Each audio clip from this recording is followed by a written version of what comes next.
Hey guys, it's Ben the Coin Geek at Old Pueblo Coin, and today I've got the very important day for you. Get ready to fire your comments away. Get the hot button. See if you get the trophy for being the first person to comment. Trophy goes to, we'll see.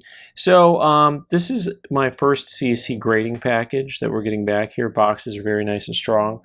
You know, the funny thing is this whole important if lost thing, please return to... and I just think, like, who in their right mind would actually put that on any of their products? I mean, only kind of like a silly person would actually put something like, if lost, then return to kind of thing, or if found. I couldn't imagine anyone doing that. So in the meantime, we're going to start with the ugly, of the good, the bad, and the ugly, with an 09 SVDB that I sent in that didn't get put into a holder, and I didn't get an explanation as to why. Now, I found this to be really shocking because they actually are pretty good about saying why they do things or what they're saying here. So I'm going to have to put a phone call in and find out, if there's something going on here on this coin. But really, if the coin is in some way altered or a counterfeit, they should just say so right on it.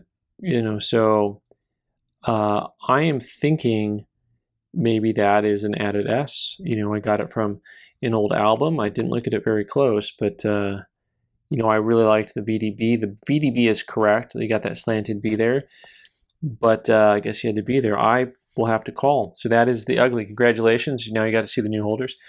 All right, well, let's start with a couple of raw coins that I sent in. Before we get to, you got it right, we're doing crackouts on our first submission, because it's fun. And I got to talk about this early $2.50 gold piece from 1853. And pretty wild, the early $2.50 gold pieces, because they are just super flat, especially over the center of the bird. And so you can see all the details over in that left wing, but then the hairline, the neck there, the shield is just gone. And you can see the luster flowing around still. I graded this coin a nice, simple, like AU, AU 53-ish type coin for the coin. You see another really wild, just weak spot in the center of Liberty's headdress, as the coin says Liber, kind of slurs a little bit there. So this coin, AU detail is cleaned, and I can understand why it does have some fine hairlines coming down, although so like at this angle you can see the hairlines coming across the cheek and whatnot. But I will say, once again, on a coin like this, usually they're more forgiving, and by they I mean grading companies in general. I've seen lots of coins in these holders that are not graded, cleaned. But having said that, to each his own. Go find me an 1853 that doesn't look like it was in someone's pocket. So I will say also that you guys should let me know which of these you want to keep in the holders or crack out. So speaking of cracking out, so I bought this 81S in the 66 PL. And the coin was, of course, stunning. I had all kinds of comments on this coin when I showed it the first time. I got to own it again.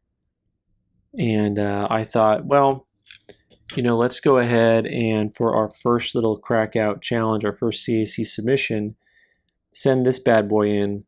Because, for an 81S, this is really kind of a creme de la creme. I mean, the reverse is something along the lines of a 68, and by all means, I am not exaggerating that. The reverse is that nice on this coin. The obverse is a little bit trickier to grade because you have really quite a strong proof-like finish to it, which gives it some of those shinier little points on it that are going to show contact marks stronger. The cheek, though, is superfluous. See that? I'm just pretending I'm making catalogs up now, but possibly making up new words. And an MS65, whoa.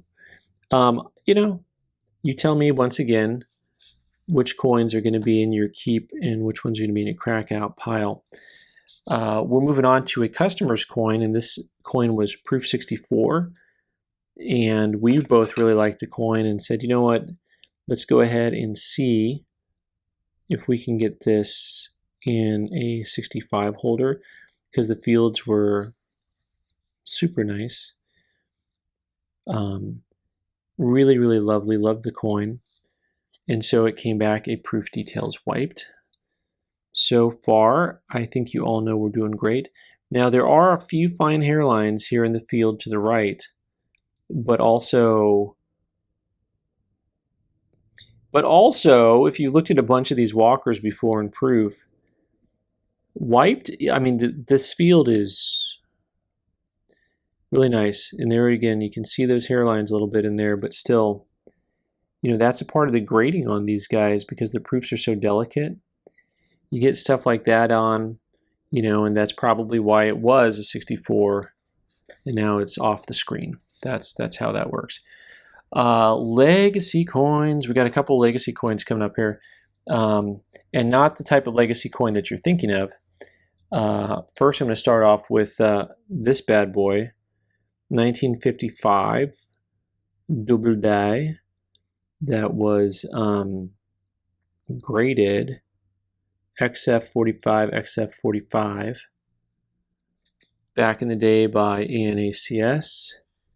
And I thought this was just a lovely, lovely coin.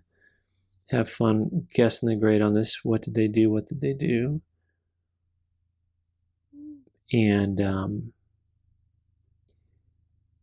for those of you who've not seen a 55 double die up close and personal, they're super cool, dramatic.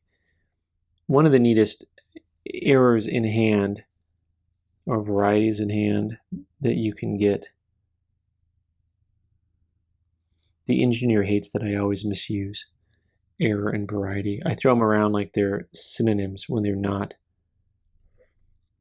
So I found this coin lovely, appealing, and I planned on getting an AU out of it. And so the good news is I got my AU. Guys, scratched obverse. Scratched obverse. So there is a line that you can see at this angle, and also not a scratch. I will say this coin I will be listing at full AU price in that holder before I do anything else with it. It will come with this original piece too, and that's just kind of what I'm doing on that because I've made up my mind. All right, next up we've got a double triple cracker. Here's a double cracker. It's 35S and MS63, which I thought was a stunning coin in this rattler. Send it to NGC, comes back at 35S. I'm like, that's Bologna. And so I sent it in to CACG because this is one of the nicer 35S's I've owned. And overall, it's, you know, has a little bit of chatter on the cheeks, but other than that, the fields are super, super high quality. And also the reverse, same, very, what would I say, very fresh look to the coin overall. A couple little hit marks on the back there. Okay, well, you know, you win some, you lose most. And that guy is a nice 64 coin.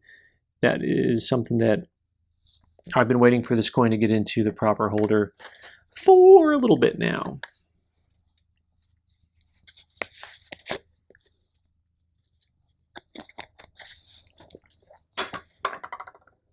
Okay, my last couple of, I don't want to say legacy pieces, but we got some double crackaroonies going on here. This is 1831 dime. That was originally an I Can't grade holder in 63 and then got moved to an Unk Details cleaned holder by NGC. Let's look one more time at this bad boy before we move on and reveal just what CAC had to say about it. So it is a very nice coin overall. I do like those fields beneath the overall surface, and Once again, I will say, similar to that 1853 coin, you know, sometimes they've got a little bit more lenience on some of the earlier coins. You know, you've got some fine hairlines on it, but like most of those are what they would call cabinet marks, that level of little bit of line action. So that is actually when the coins were kept inside of a cabinet as the storage. And as you open and close the cabinet, the coins would move back and forth and get little lines on them. And they'll call those cabinet marks.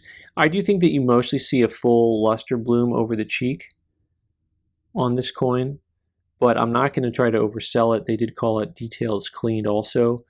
Mint state details cleaned. There's a part of me that looks at the coin and sees, because you see the differentiation between like the light and the dark. So around the stars is a little lighter, and then in those open fields a little darker. You know, this to me looks a little bit more like a coin you would maybe call wiped, but also with fields that are already kind of naturally proof-like on both sides, you know, it's kind of harder to tell sometimes. I think that we'll be selling this coin at somewhere in that $500 ballpark, which is, I think, a good chunk less than I paid for it. But you know what? You win some, you lose most. And speaking of legacy, okay, no one on YouTube can claim to have done anything like this before. Some of you saw this display when I had it out at the Phoenix ANA show. So I bought this $half in MS62. I thought it was stunning. I sent it into NGC and it came back in AU58. Downgrade. I said, okay, I let it simmer, and then I sent it to PCGS. Questionable color. So, second downgrade. I waited, I sent it back to NGC. Cleaned.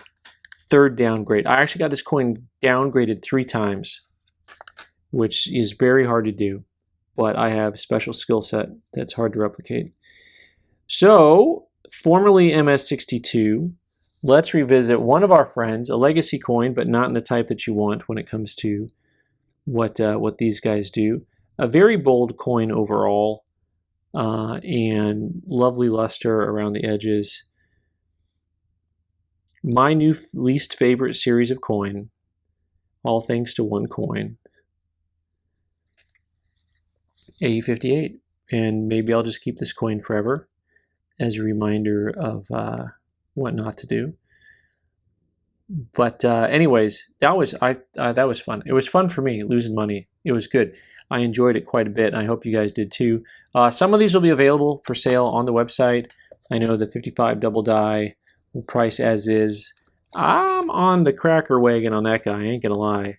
Possibly this guy. That guy will be for sale, I'm sure. This guy will be for sale. This, though, an 09S VDB, I got to do some looking. But anyways, guys, thanks so much for joining me today, and enjoy the rest of your week. Please leave your comments. Remember to like, share, and subscribe, and watch more videos. Thanks so much.